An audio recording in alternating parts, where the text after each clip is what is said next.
how to add products in Wix. Now that's what I'm going to show you guys in this quick video. So let's get started right away.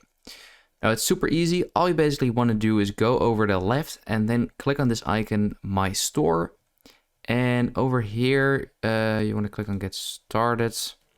Over here, you can click on Manage Products. And once this loads up, you can see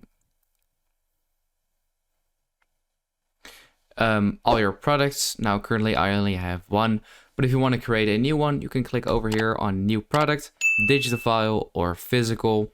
Then you can, let's say, click on this one. Then over here, you can give it a title, add a couple images, name, ribbon, description, blah, blah, blah, the pricing and stuff like that. You can just click on Save, and that is basically it. So that's how you can add products in Wix. And yeah, I hope this video helped you out. Please leave a like and let me know in the comments if it worked. Also next time. Have a good day.